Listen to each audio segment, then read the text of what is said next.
I mean, why do you think this will be the Trojan horse that brings the masses into blockchain?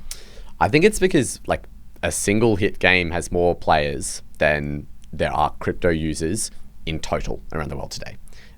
So when you look at it from a pure maths perspective, the likelihood that the next tripling of crypto wallets or crypto users comes from a hit game where it's under the hood and you don't even know you're using NFTs is to me to be certain. Like, it's going to take time for financial institutions to adopt things, for especially financial customers to adopt, DeFi on the back end, even though we had, the last batch of YC startups was effectively just providing UST yields to people with a sexy front end, which is, there's all sorts of things wrong with that.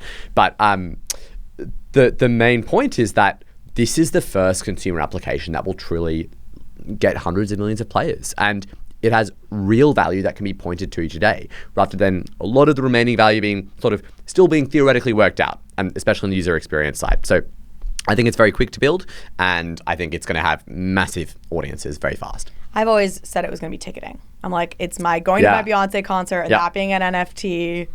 I'm a huge fan of ticketing, but I do think that when we look at like, where do people spend their time today? And what is the fastest growing user share or mind share in terms of forms of entertainment? It is gaming by far.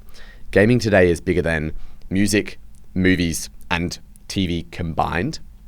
And that's growing at 10% year on year. And would it be like, is it the younger cohort too, in which you see like the most participation in games? It's so as everything. they get older? And like some of the fastest growing segments in games of the last decade have been, 40 to 60-year-old mums who are playing Candy Crush. Because like Zynga, because they're playing like Farmville or something. I mean, this is how people are self-actualizing. I think the more deeply immersive or hardcore stuff is younger people, but this is truly like how people spend their time. Something that I've been fascinated and tracking a little bit in gaming, because thanks to Justin Hulog, who is your head of game studios, is just the geographic distribution of game players. And he was showing me some chart yesterday.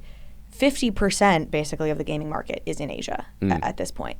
And I think it's interesting being in the United States, you're not in the United States, but I'm here, and you have this sort of Western-centric view of games and what games are. And I think some of them lend themselves maybe less well to obvious blockchain one-to-ones, like a Legend of Zelda. They don't have necessarily these robust economies. Yeah.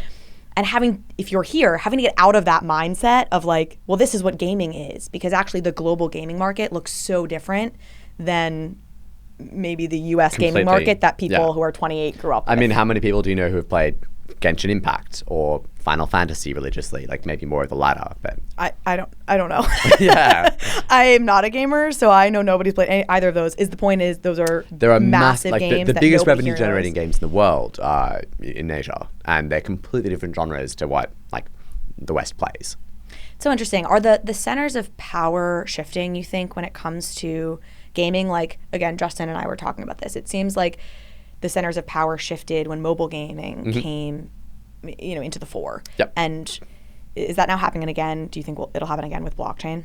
I think we're still seeing massive growth in mobile gaming. There's more to come there as like tech becomes better and everything's put in your pocket. Like hardcore is now much less interesting, and things are in general becoming far more live service model and sort of far more free to play. What is interesting is that a lot of the Asian models are actually less focused on this idea of like fairness, and they're more around creating game designs which incorporate this idea of you can be like the really powerful person by spending money. And a lot of that suits sort of the paradigms of true ownership and economies really well. Of course, the Western model does too, because... Wait, there's an irony to like communist China, which I understand, obviously it's like capitalist with a Chinese characteristics or whatever, but like being the ones to be at the forefront of like the ownership economy in games. Yeah, I mean, I don't know whether it would be China at the forefront of Web3. Asia. Yeah, I think probably like not. The Philippines. Yeah, for sure, exactly. So like, I mean, there are more users with wallets in the rural Philippines than have bank accounts. So I think there are huge opportunities for play and earn, or just sort of true ownership models to take off in these countries, particularly in the types of game designs that are really popular there right now, around sort of gacha monetization or these heavy sort of power usage in games. And also, there's no cultural backlash whatsoever in these countries around NFTs. So in the West, you have quite this loud 10% who's saying, hey, we're not a fan of this right now. And I think the solution God there hates is... NFTs. Did you see those? Yeah, look, that's something I can't really empathize with. But I do understand why people are having some of these reactions. And I think it's incumbent on us to actually show gamers why this is better. And we do that by getting them to install a game on their phone or computer that they don't know has crypto, and they have a better time because of it. They can sell an asset that they otherwise spend. And we hear, like, I talk to users of Gods Unchained, and they say, I go back to Hearthstone and I look at the money I was spending on packs and I feel sick about the idea of spending money on these packs again, on something I can't sell. And it's less about the idea of 10xing your money. It's more about the idea of just, do I have property rights? Can I sell this thing I've been buying? I'm so interested in this shift that will eventually come where we no longer see NFTs as a way to become super rich, but it can subsidize experiences. I think about this like in entertainment. I was talking to Micah Johnson, who's creator of Aku and Akutars, and he was like, I have this vision of in the future releasing a film to like 1 million NFT holders, and that's who can watch it.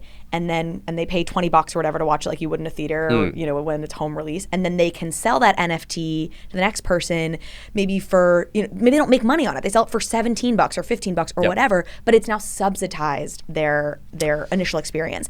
It sounds like you're kind of getting at that with this. I think so. So that's an interesting model, certainly, which is like the license to consume, which I think is, I'll be interested to see how that takes off. It's certainly a different value prop to sort of property rights over good, but fundamentally it must take that. Like it must become people trade stuff because they want to trade it rather than getting rich. And like point to houses, right? Like some people trade houses to get rich. Most people just want a house to live in. Yeah, need a house to live in, and then luckily they own it as opposed to lighting their money on fire and it might go down, model. And that's fine. But the thing I'm most excited about is incentive alignment. Is for the first time ever, we have a model which can be driven by capitalist incentives, which is what we have right now. And it can be much better balanced for players. You can have incentive alignment between a publisher and between users. You can have a game that is owned by the players or a DAO that is community owned. And I think that is the key value prop of Web3 today. Not just true ownership, it is incentive alignment and coordination.